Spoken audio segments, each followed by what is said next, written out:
Is it? Or 10? The kettle's not boiled yet.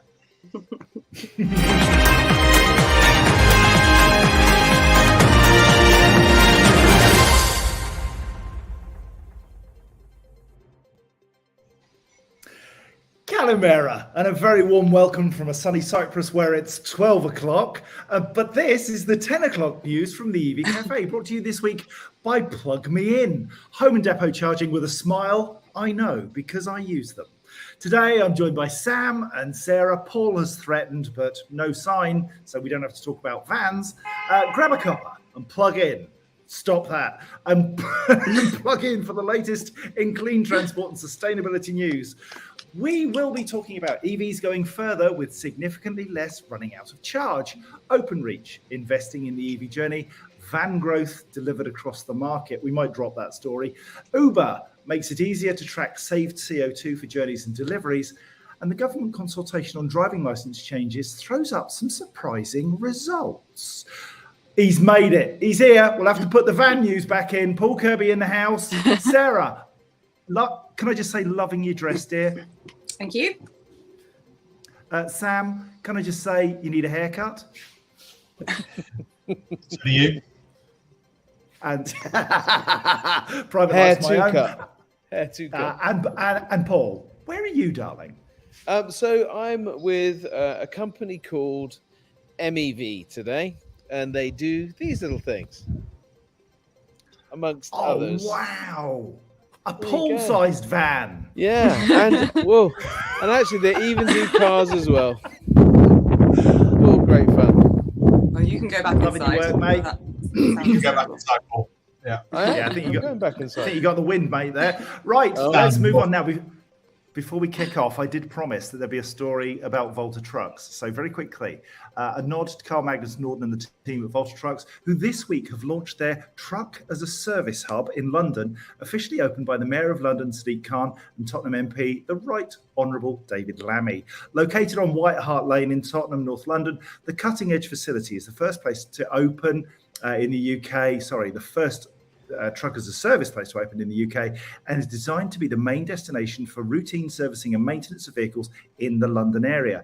The innovative hub will provide everything a fleet operator needs to support their seamless transition to electric trucks, also hosting admin offices, a Volta Trucks Academy training centre, and a customer call centre that will provide 24/7 assistance and technical support. Together with engineering, software and development facilities in the Midlands and the company's Reading-based commercial operations, the opening of the London hub brings Volta Trucks' own UK organisation to over 600 highly skilled employees. And we had Carl Magnus Norden on our webinar just very recently. Utterly amazing human being. And we love a bit of Volta, don't we, Paul? I certainly love a bit of that. I think it's a fantastic solution. They're just beginning to roll off the production line, and they're going to be, making a difference in our towns and cities. And I think it'll be really interesting to see how these early ones get on and how they get the feedback once they get into full operation. So exciting times, and the whole Truck as a Service piece that they're setting up there in London will also be quite an interesting concept and be one to watch for the future, I think. And 600 jobs, can't complain about that at all. Brilliant news, isn't Let's just celebrate Volta. Now then, move on. We've got some wonderful people who've tuned in. Martin Hale from Quello. Hello, Martin. Long time no see. Love you to bits. Daryl Sharp, Mark O'Neill, Leah Wright, Tiramakia. Leah, love you, hug you, squeeze you. Dan Martin, Neil Mumford, Liz Allen, bless her, Jordan Middleton, big guy. Jim Blair, another big guy, love you. All right there, Jam. Neil Ponting, Ike Glusky, bless your heart. Kim Hodgson, welcome to the show. Leon Gomez, Daryl Sharp, Colin Boyton. Let's just mention the EV rally, Sarah. You and I covering the EV rally in July with Sam, with Paul. They'll both be there. You're frothing. But do you know what else it is? It's Mr. B's birthday today. It is indeed. And it is his actual birthday. So yeah, I am very excited. We'll be very proud. It's the world first Capital Cities tour, and all the logistics are falling into place, but it's our job to bring it to life. So let's get chatting about it. And we're certainly not singing happy birthday to Mr. Boyton because we can't sing. Also, hello to Colin Hennessy, Varun Gandhi, Mark Main, Dean Hedge. Dean the Hedge, bless him. Robert Simpson, eh? Who else we got? Simon Acton, Esther Jones. Good grief, Dave Bushnell, Toby Hiles, Calamera, my friend. Lee Etchells, where's my shout out? There it is, my dear chap. Let's get on with the news. The proportion of electric vehicles running out of charge over the past few years has fallen by more than 70%, according to the AA, our gorgeous custard-coloured partners. The number of out-of-charge EV breakdowns was running at 8% of all EV breakdowns 4 years ago and has dropped to 4% of breakdowns last year. The figure has dropped further, and they're currently running at 2% of EV breakdowns. Year to date, the AA has dealt with 39,109 EV breakdowns, which is equal to just 2.86 of total breakdown workload, including petrol and diesel vehicles. And in May this year, 2.83 of their breakdowns, were EV, which equates to 7,428 individual call-outs. EVs out of charge were less than 2% for the first time in May at 1.8%. The AA president, Edmund King, love him, hug him, and squeeze him, said our data on the out-of-charge EVs clearly shows that charging anxiety does not match the reality, although he said it in a much deeper voice. Sam, you're part of the solution. This is great news, isn't it? Instilling confidence in EV drivers that they can get a charge, they're not going to run out. Yeah, that's right. And actually, there's another clarification I want to add to that. I happened to be with Edmund this week, and one of the things he shared was that of that 2% of the breakdowns of EVs that were based on charge issues or range, half of those weren't out of charge. It was low charge. So actually, a lot of the challenges that they come across is low charge, not out of charge. So it's even smaller still than those statistics. So you can just tell that that's just, range anxiety just isn't a thing anymore. It's just a rounding error in terms of the statistics. Charge anxiety remains, of course. We've got to get that sorted as we all know. But yeah, it's a good story. It's a really good story. It just shows, good solid data that it demonstrates that it's just not an issue. It's just flat out not an issue, and we got to share that to the wider audience. Can I just have a quick straw poll here? Which of the four of us has run out of electricity in an EV and had to be towed home? What? I have many times, but I've been doing it 20 years, and the first vehicles are very much like the ones Paul just showed us, actually. And those things did. Quadricycles, I had a few issues in central London with having to push those back down through the city, but that was a long time ago. I get in the last 5 or 10 years, nothing at all, nothing even close. I've got to 0% many times, but that's by design. To 0% many times. We've never actually run out. I think a lot of it's to do with the faith. The faith in the vehicle is the difference, because the ones that I used to drive were terrible. You were always playing a guessing game of what your range actually was going to be and quickly trying to work out, and then knowing that there was a sporadic arrangement of these charges. But now your car tells you that you're going to need a charge. It won't allow you to complete your destination without stopping for a charge. And so the way that sort of in-car telemetry and systems have helped, I can really see those numbers coming down even further. But I wonder what the consumer confidence still is. Do people believe us when we say that? Do they believe that in the car and van dealerships when they're told, oh no, you'll be fine? I'd just like to know what the consumer thinks. What's really interesting is Dean Hedger has just said, Dean Hedger has just said 1% still run out of wet fuel, which is amazing. You imagine that we've had petrol and diesel kicking around for decades and people still run out of the stuff. So it's a factor no matter what you drive. Liz Allen, Sam, she's got a request for you. Can Sam give us a twirl, please? I want to see if he has a new hairdo, unless it's a ponytail. Liz, it is a ponytail. I don't do twirls on demand, Liz, so... No, I wouldn't either. Paul, no. Paul, you're performing seal. Oh, there we go. Now then. One thing I was going to mention on the vehicle thing, just something Sarah made a point. I think one thing we do as an industry, and the OEMs need to articulate better, is what actually happens when your vehicle runs out, because all vehicles do it differently. So some of them will give you 0% and still give you 10 or 20 miles more, and some won't. And some will go into a turtle mode, i.e. a very, very slow and Some of them won't be towable once they run out. Some can. In fact, some like the Rivian, you can tow and it charges while it's being towed. So there's lots of variances that none of us really know what happens when the vehicle actually gets close to running out. And I think that we could do with a bit of more consistency in the OEM market in terms of what happens at the end of the state of charge element. Not an easy thing to solve, and it would require collective agreement across multiple OEMs. But I do think it's a little bit of confusion as to what actually happens when you get that low. Let's do a van story. Let's do a couple of van stories, Paul. So indeed, take a seat. Ground Control will install an initial 8,500 charging points for OpenReach as it works towards a target of transitioning its vehicle fleet to electric by 2030. The new electric vehicle charge points will be installed outside engineers' homes and at key OpenReach sites. OpenReach has the second largest fleet in the UK with more than 30,000 vehicles, and its engineers travelled around 280 million miles during the past 12 months. Andrew Kirby, no relation, Senior Manager for Sustainability at OpenReach, because it's got a K in it, so it's Kirkby, and we would never make that mistake, said Ground Control's expertise in the electric vehicle charging infrastructure space makes them the ideal UK partner to help us continue to reduce our carbon emissions.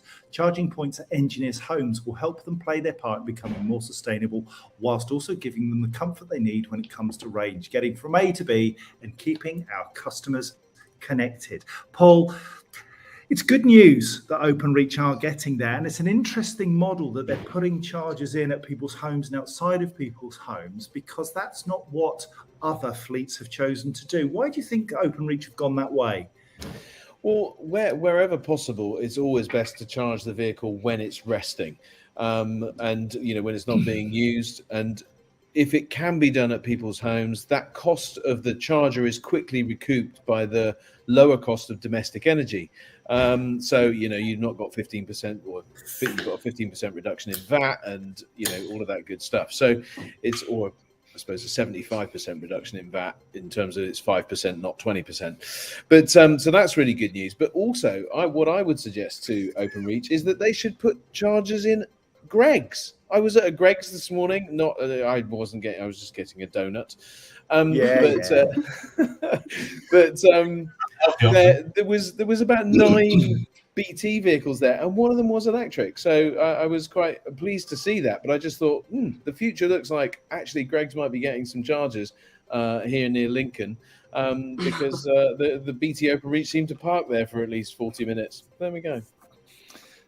And we'll be seeing certainly more vans coming, because registrations for new light commercial vehicles reached 25,359 units in May, up 15.3% on last year, in the 5th consecutive month of rising demand. Data from the Society for Motor Manufacturers and Traders showed that 135,000 new vans have been registered in 2023, thanks to easing supply chain disruptions and sustained demand for larger vehicles. And this is the key. Registrations of the largest LCVs weighing greater than 2.5 tons to 3.5 tons rose by 8.3%, representing nearly 7 in 10 new vans, while deliveries of medium-sized vans weighing more than 2 to 2.5 tons reached 4,000 units, up 57%. Across the piece, Paul, really good news in the commercial vehicle sector. We're getting towards pre-pandemic levels. We're still not there. The sort of nirvana of new registrations is somewhere between 320 and 350,000. We're probably just shy of that at the moment, rolling about 300,000. And whether they're electric or not, they're an improvement on the previous vehicles that are going out of service, the sort of old diesel Euro 5s and stuff like that. So we do need more vehicles on the road, but the electric growth is not growing at the same pace that we would have hoped. It's kind of tracking with last year. And that's not good enough. It's not doing what we need it to do in order to make that transition. And the problem that we're going to come up against is next year with the ZEV mandate, they're going to have to either significantly up the appetite, and it's demand led, up the appetite for electric vehicles, or reduce the amount of vehicles that they bring in, because they won't be allowed to sell more than 90% diesel vehicles to the 10% that they must register that are electric. So, we do need to see demand grow for electric, but it is good news that the market on the whole is in a positive space. What's also good is Dan Martin's just commented, great to be supporting OpenReach with their transition, with over 2,000 EVs being converted at BOT. And we've come across BOT at a number of the shows we've been at this year. So congratulations there, Dan, rather. And Dean Hedger says, Greg's need chargers, send me in.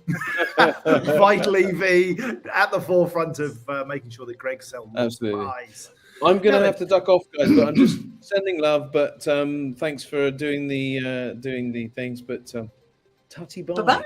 Enjoy the rest of the news. Came here for the van news and cleared off. Yeah, absolutely. That's it. Shameless. Bye. Thanks, mate. Now then, who's used Uber? Sarah, are you an Uber user? Yeah. Not very frequently, I must confess, but I do use their Line Bikes, which is the same platform. And Sam, what about you? Used to a fair bit in London when I lived there. Not so much these days. Well, it's interesting. Uber passengers will be able to personally track the emissions they've avoided when choosing zero carbon rides as part of a series of new features announced yesterday. Rider Emissions Savings, one of several new updates to be launched soon by Uber, is an in-app feature that tracks the amount of CO2 avoided by riders taking trips through Uber Green and Comfort Electric. Dara Khosrowshahi, Uber CEO, said, well, thank you, I did my best. Driving down emissions is the defining challenge of our generation. And every day we make dozens of choices that impact the planet, from the food we eat to the transportation we use. While our personal values guide these decisions, convenience does too, which is why Uber is making it easier for millions to make greener choices, one ride and delivery at a time. And Sarah, I think I've always thought that knowing your impact and being able to quantify your impact is a good way of incentivizing you to do more, go further, and do better. Do you agree? Yeah, it's a good way to get inclusivity. I just mentioned Line Bikes, and they've always said taking this e-bike saves you X grams of CO2 per kilometre travelled, and that's compared to a car. So it does give you that appetite to want to improve your own carbon footprint. I don't know what people are going to do with this information, though, whether it's going to feed into kind of corporate travel via the app, that's a possibility. But you've got to hand it to Uber. They really have put their money where their mouth is. And if you remember, there was an Uber Café webinar with a news item that I did, where they partnered with Hertz to make sure that the taxis in and around cities in various European large cities like Paris and London were going to be EV. So, yeah, I think they're really leading the way, and I'm very impressed. I'd just love to hear what the consumers think. Yeah, Sam, any thoughts on it? I think it's a great idea. I think even if it's just sentiment and it helps make people realise or understand the environmental impact of what they're doing, then it's great. I mean, Uber have done very well and made a very complicated platform very simple for people to use. And taking all of this data, they've got these drivers that ride around in little handheld things called phones, which are computers capturing data constantly, plus all the other overlaying of data of emissions and air quality in city centres, for example. It makes perfect sense to put all of that together and be able to disseminate another very complicated thing, but in a simple way, so that the end user can at least understand a little bit more about their impact on that particular journey. So I think it's an absolutely brilliant idea. I wonder where we're going with it. I wonder if we're going to hope get to the point of having a personal allowance, like, because we were saying, is flying bad? Maybe it is. Is traveling by ferry bad? Yes, it is. You know, all of the things that we have to do sometimes, if that could be collated into an annual kind of target per person of emissions, that would be a very interesting way to live your life. So every time you take an e-Uber instead of a normal Uber, that helps you offset your other deficits. Yeah, why not gamify it, right?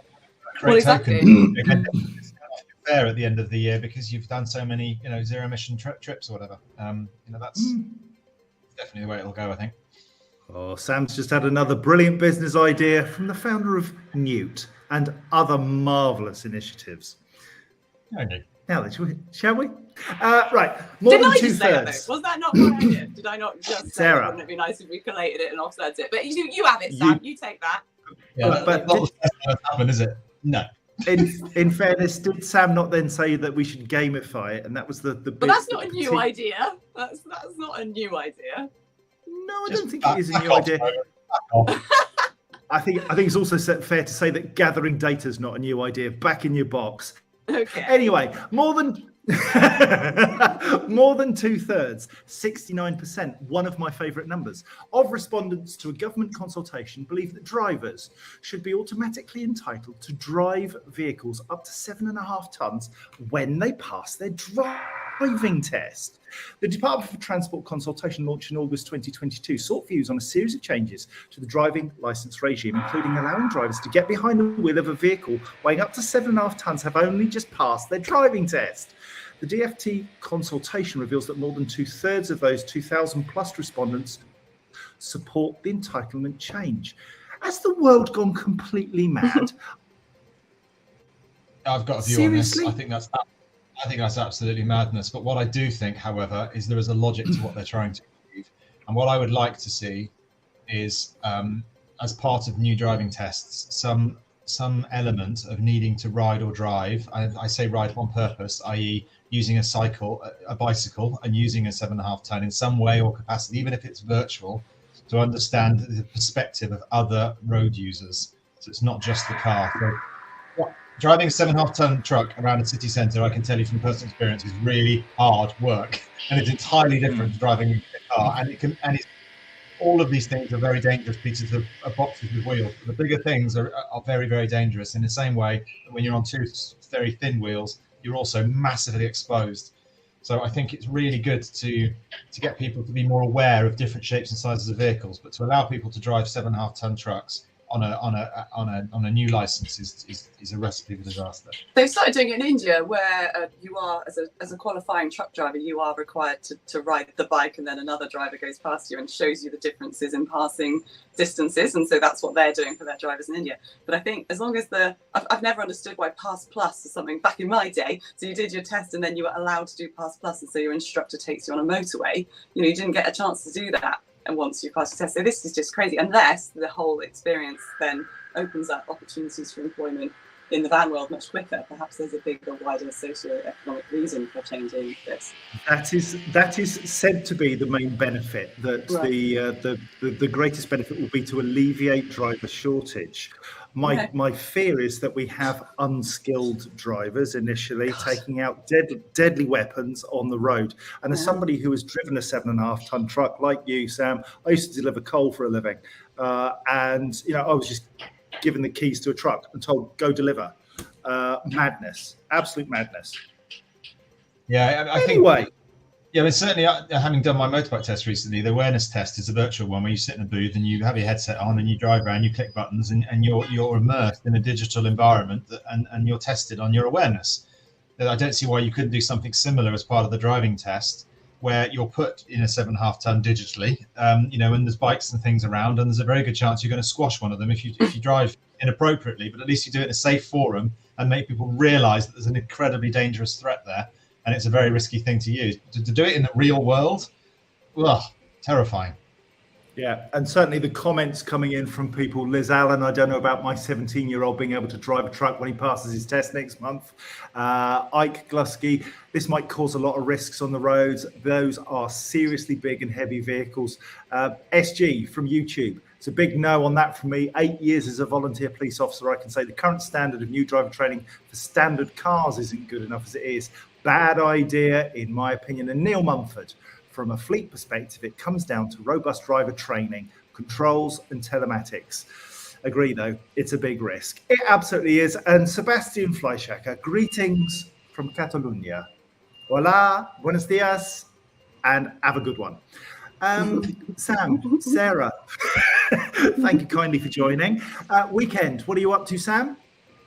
I'm going to spend my time with my kids in the sun, I think, and maybe the new Spider-Man film, because apparently that's really good. Sarah? Yeah, exactly the same. I've got my daughter, so we're going to be doing water park stuff and seeing friends, but I'm resting because the weekend after that is the big fat dragon ride challenge for Ben, the automotive charity helping you skill your life. So we're not collecting donations. EV Café has pledged £250, Pay3 has pledged £250, and that is our contribution to support Ben. So please do check them out, and you can laugh at me limping about the day after.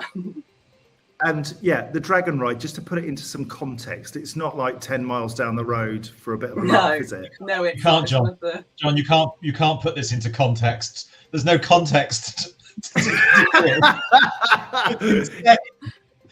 It's hell on wheels. It is Hell on Wheels. It is aptly named The Devil, and I've nicknamed my ride Facing My Demons, because the whole point is I'm raising awareness for how mental health can affect you, but also what help you can get to support you in your life. But the ride is about 190 miles, and it's 15,000 feet of elevation. You have to do it between 12 and 14 hours to complete. And I'm just praying that it's not too sunny, not too windy. A little bit of rain's always nice. And my favorite bit is when you're about 150 miles in and they give you roast potatoes covered in rosemary and salt. And let me just say, I mean, 190 miles, that's the kind of distance you would cover in the Giro d'Italia, the Vuelta a España, or the Tour de France. This is serious cycling, Sarah, and you are absolutely a legend for taking that on, not for the first time. And any help you can give to raising awareness of mental health issues and supporting for Sarah will be much appreciated. Yeah, on the day it really helps as well. I'll be checking my phone a couple of times. I could do with that help. It's on Father's Day, Sunday the 18th. And I think because I'm riding it solo, it can be a bit disheartening when you see huge packs of people sort of going along together and helping each other and shielding from all the wind and carrying each other's food and tools. And I've got to do all that myself. So I feel like, yeah, any support I can get would be great. We're all there for you, Sarah. Well done. Now then, if you've got any clean transport, PR or other news stories you'd like us to cover, please send them to us at hello@evcafe.org. Until next Friday, it's goodbye from me. It's goodbye from them. This has been an EV Cafe production brought to you this week by Plug Me In, the charging choice for EV superstars, otherwise known as me. Other sustainability news services are available, but this is just... The EV Cafe is truly blessed to be partnered with My Energy Geotab, the EV Civil Solutions, the AA, Churchill Insurance, Plug Me In, Spiri, Hydrox, Interval, Kersha, UK, and McIntyre Hudson. We are the EV Cafe, supporting the transition to clean transport. Enjoy the rest of your day and your weekend, wherever it takes you. Until next Friday, bye-bye! Bye.